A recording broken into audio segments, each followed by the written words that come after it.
Hello students, we have started working with harmonic excitation for a single degree of freedom system, and we have seen that in order to arrive at the solution of a mass which is in a single degree of freedom system and excited harmonically, its a solution x, that is the displacement of that mass, can be obtained by decomposing x into two parts, one of which is xp and the other one is xc, where xp, as we discussed in the previous class, is the particular integral and xc is called as a complementary solution. Okay, and we have derived expression of xp in the last class, and xp was looking something like this. It was harmonic. First of all, it was a harmonic function of time, and its amplitude was something like this: f0 by k divided by, this was the amplitude of it, and in that expression there was this big bracket over here which was having 1 minus omega by omega n square plus 2 xi omega by omega n square, right? So this was xp, amplitude of that xp into cosine omega t minus phi, where phi is the phase with which xp is lagging as compared to f. Okay, so this is a mass which is connected to a wall with the help of a spring and a damper, and mass is having a force acting onto it which is f0 cosine omega t. If this is the force, if force is having this nature, then this is what is the particular integral.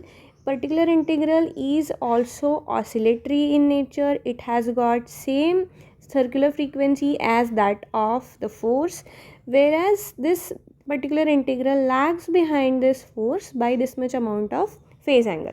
Okay, so this is what we already have seen in the last class, and we have also seen the expression of phi, which is this one tan inverse of 2 xi omega by omega n divided by 1 minus omega by omega n square.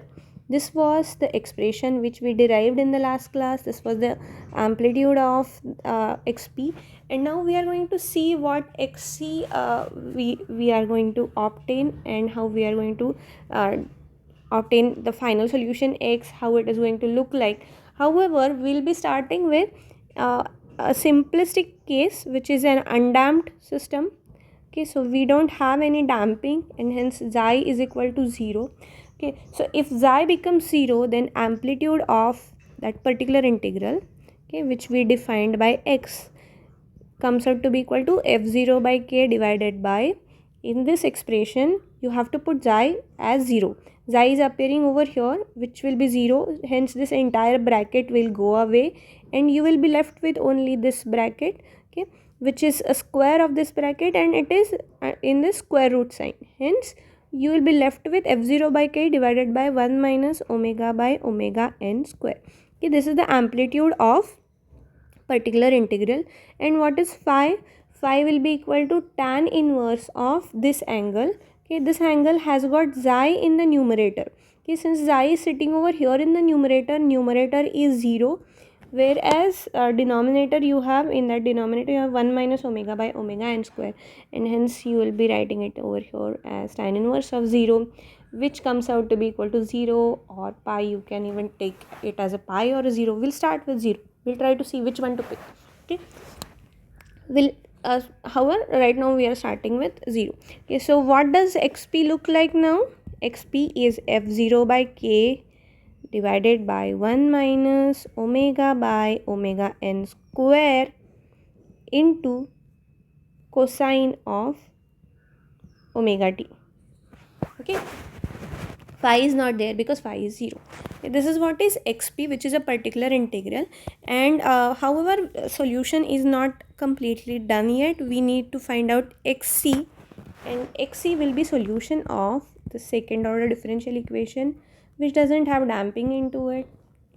You already know the solution of this, which is xc, will be equal to c1 cosine omega nt plus c2 sine omega nt.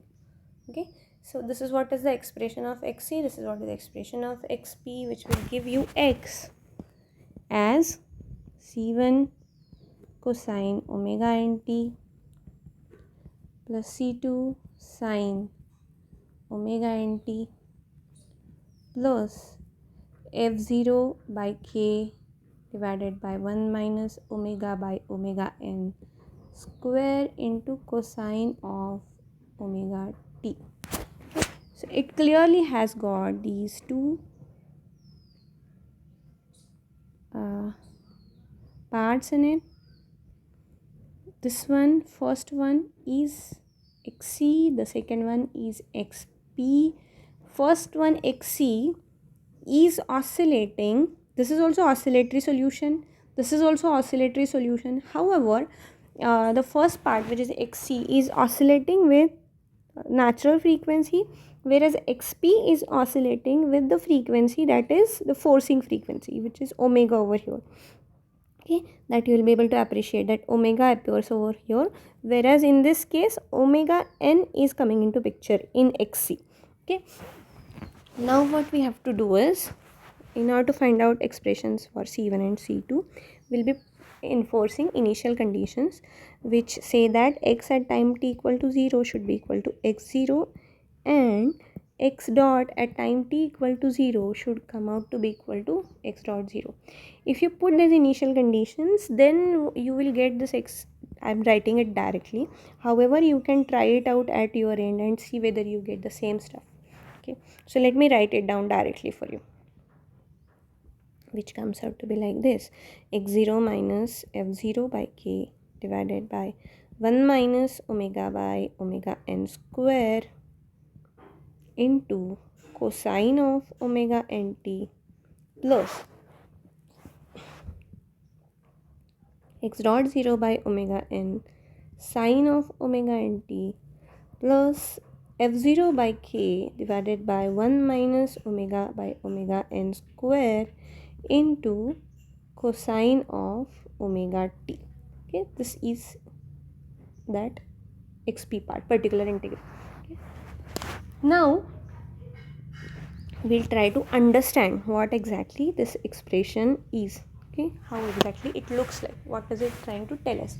Okay, so for that we'll try to see to this omega. Okay, what is this omega? Omega is circular frequency of the applied forcing, and it can be anything. It can start from right away from 0 and it can go up to, let's say, even up to infinite. Okay, so when let's consider that omega is really pretty small, how would that forcing look like? Okay, amplitude of that forcing is f0 and frequency is pretty low, so which is something like this, right? Now if you go on increasing the frequency, forcing will something look something like this, right? Now in the limiting case, when omega is equal to 0, what would force look like? Force will be nothing but a straight line at f0, where that straight line is going to cut over here in the y-axis. That y-axis cut will be over here at f0. Okay, what does it mean? That this is a static force. Okay, it doesn't vary with time. This is time axis, it is not at all changing with time. And you also need to appreciate that cosine train exists even for this negative side, and hence this line, which is the static force, that remains there right from time t equal to minus infinity to time t equal to infinity, which means that the force exists for all time. Then only that will be called as a static force. It's not starting from here, it was even before, even when you started looking at the system's response, even before that the forcing was there. Okay, so saying that omega equal to 0 is equivalent to saying that there is a static load acting on the system. Okay, so what does it mean that static load is acting on the system? It means that, let's say that this is the spring mass system. Okay, and you have applied certain static load to it. Okay, so let's say that in very small parts you are extending the spring, okay, under this static forcing f0. Okay, let it attain equilibrium. Okay, and then you start your time axis and then you say that at time t equal to 0, mass is at x0 and x dot 0 conditions. And now the question is, what is the response? That is what you are going to find out when you are going to put value omega equal to 0. Okay, so let's try to see what we get exactly when we put a value omega equal to 0 in all this expression. Okay, so let's try to see what is it that we are left with. Okay, so let's see, x will be equal to, you have to put omega, wherever omega you have to put that equal to 0. So omega will be 0, omega will be 0 here, omega will be 0 here. It means that you will be left with x is equal to x0 cosine omega n t plus x dot 0 by omega n minus, just let me see to it if I'm right or wrong. I'm obviously wrong. So it's like this, it's x0 minus f0 by k divided by 1 into cosine omega n t plus x dot 0 by omega n cosine, this is sine omega n t plus f0 by k. This is xp, okay, which is non-oscillatory in nature and it is a single value over here which doesn't change with time. Okay, and what is this? This is xc, which is harmonic. Okay, so let's try to see to it, what does it mean? Okay, so this is what is forcing that you have applied, this is f0. Okay, xp is this, okay, which is equal to f0 by k, which essentially means that this is the static deflection of the spring. Okay, if you apply f0 amount of force to that mass, okay, which is static in nature, then how much will be the deflection of the spring? That will be the static deflection, which will be equal to f0 by k. So this is f0 by k. What is this? This is an oscillatory part which is like this, okay, which has got frequency equal to omega n. Okay, so this is 2 pi over omega n. Okay, and your system's response will be combination of this oscillatory part and this static displacement. Okay, so what has happened because of application of the static force, this is the response of the system for initial conditions. So you have only shifted this initial conditions response by this much amount, which is equal to the static deflection, right? So what has happened, it has only, this graph has shifted from this level to this level, and which this new level is that of this delta st. Okay, so delta st is added over here in this expression of x. Okay, so which is the cause of omega 0, that application of that force which has got omega equal to 0, that is the static force. So application of static force has resulted into no change in the oscillatory response of the system, but it has only shifted the mean. Okay, mean has been shifted by how much amount? It has been shifted by delta st. Okay, this is the implication of applying a force which has got omega equal to 0, that is a static deflection. And f0 by k, what does it mean? It means delta st. Okay, so it is giving static deflection to the spring. Okay, so having static force applied on the mass doesn't change its oscillatory response, it only shifts the mean about which that system is going to vibrate. That mean is going to shift, otherwise there won't be any change into it. Okay, so this is the very first case where you have got omega equal to 0. Okay, now here onwards I'll be writing f0 by k as delta st. Okay, so I'll be writing down xp as delta st divided by 1 minus omega by omega n square, which essentially means that, and obviously we have this cosine omega t also sitting over here. Okay, so what we are going to do is we are comparing xp with respect to this delta st. Okay, so we are always comparing xp with the static deflection. In relationship with static deflection, what is the new amplitude? let's say now we are beginning increasing increase of this omega. Okay, so let's say that we are turning the knob on and increasing this frequency, which was initially 0, and now it is increasing slowly slowly slowly. So if it so happens, I'm so sorry. Okay, so let's try to see if this thing happens, if omega increases, then what will be the effect of that on xp and as well as on x. Okay, so let's try to see to xp first. Okay, so omega is now not 0, it is larger than 0, but let's say that it is smaller than omega n. Okay, so omega is smaller than omega n but larger than 0. Okay, so first case that we have seen was omega equal to 0.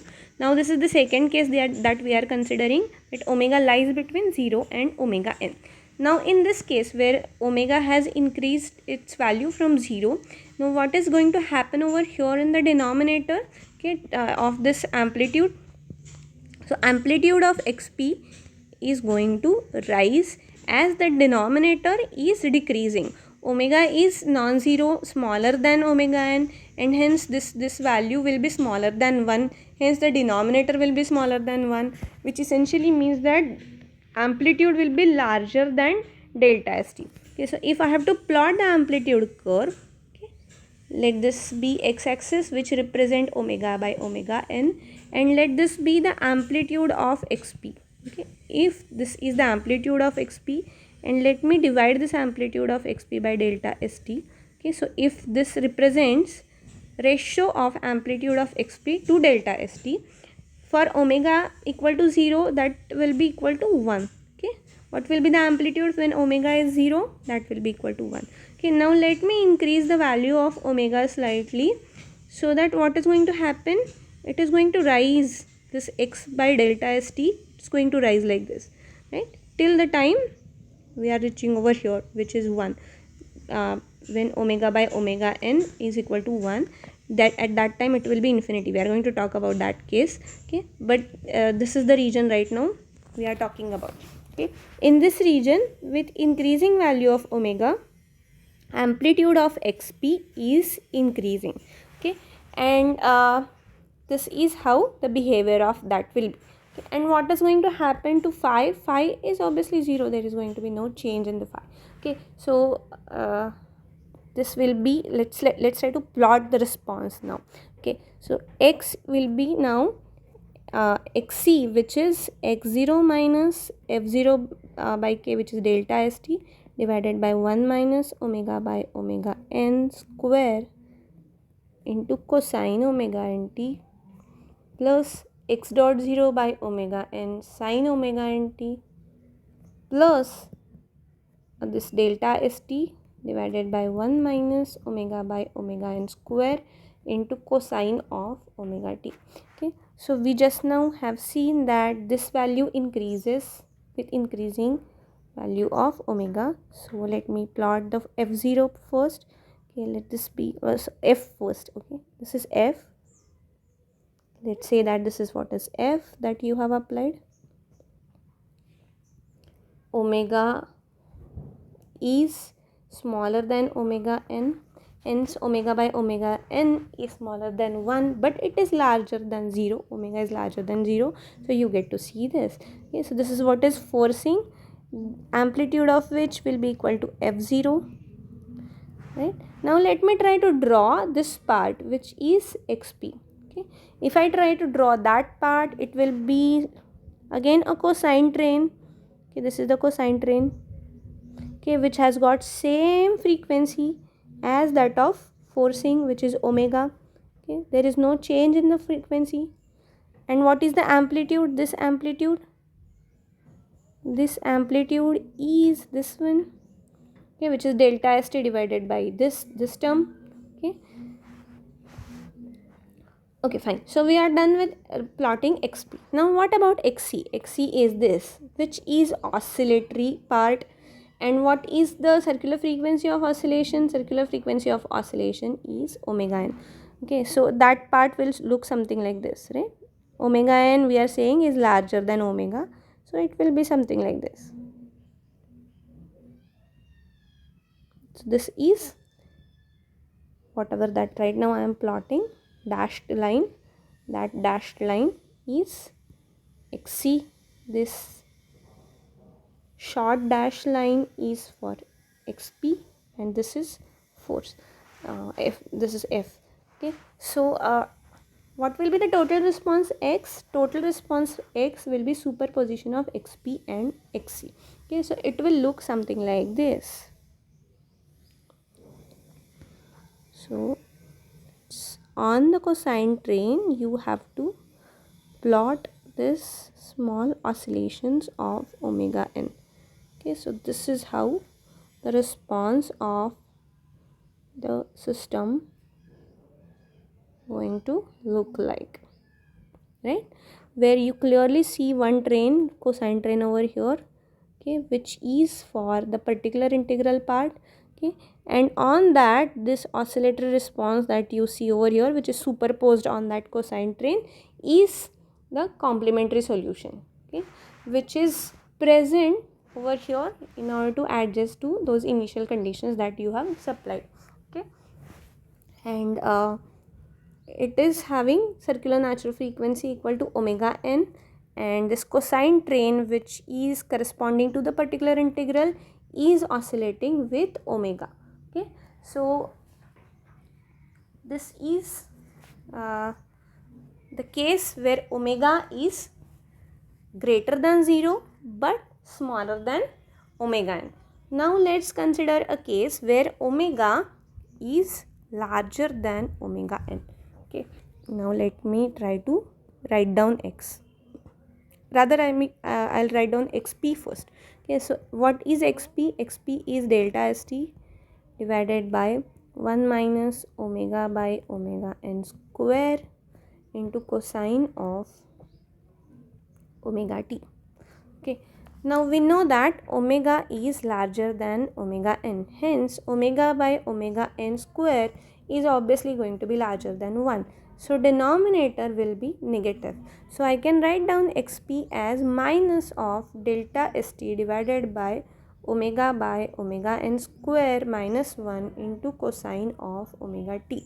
Okay, so which is again this xp is again a cosine train but a negative cosine train. Okay, so it means that if this is the forcing, okay, this is what is the forcing, then xp in the case where you have omega much larger than omega n, then you are going to get xp exactly out of phase, that is there will be phase difference of pi, which means that you are going to get a negative cosine train.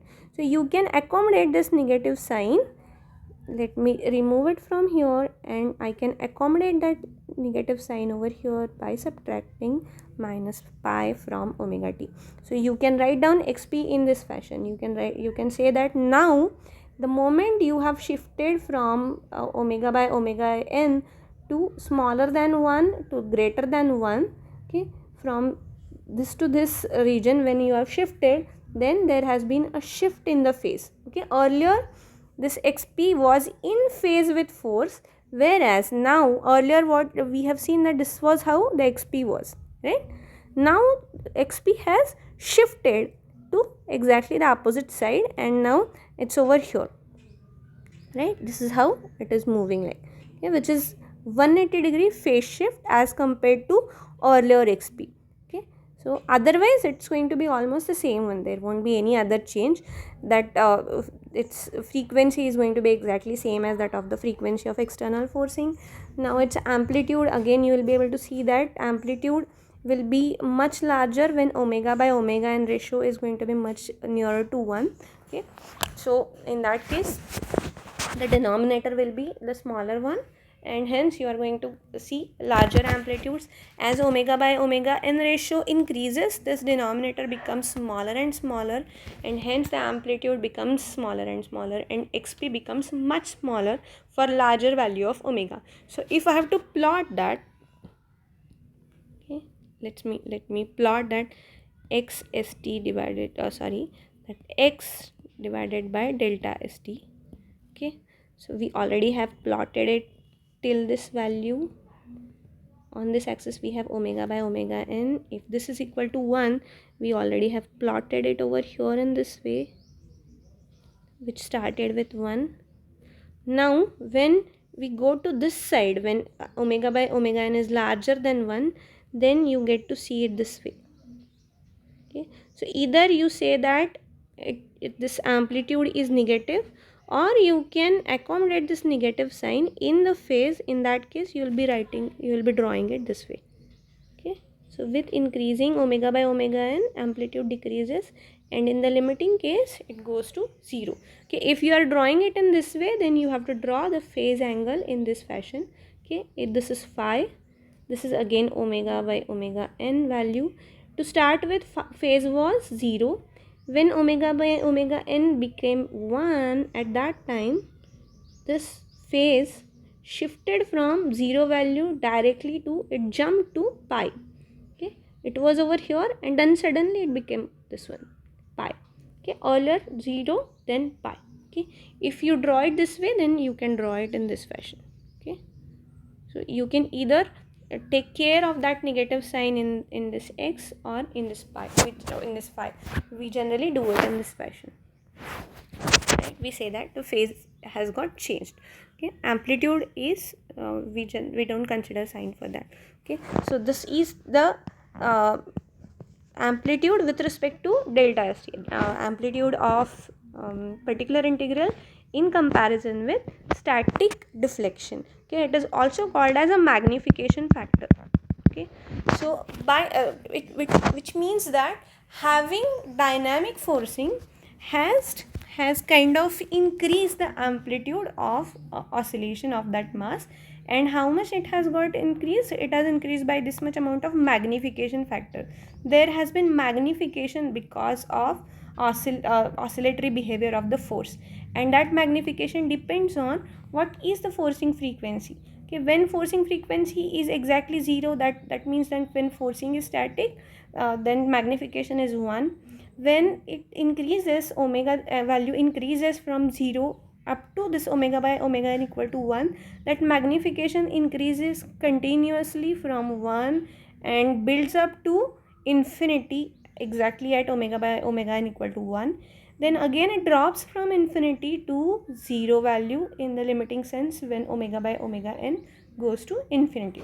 Okay, so for omega by omega n equal to infinity, it will be 0, otherwise it will be very small. Okay, so this is what is the story of the magnification factor for those cases which are undamped in nature. Now let's try to see to this very peculiar case, okay, which is omega by omega n equal to 1. Okay, where you have amplitude equal to infinity. This is also called as a resonance. Okay, which means that externally applied forcing has got same frequency as the natural frequency of the system.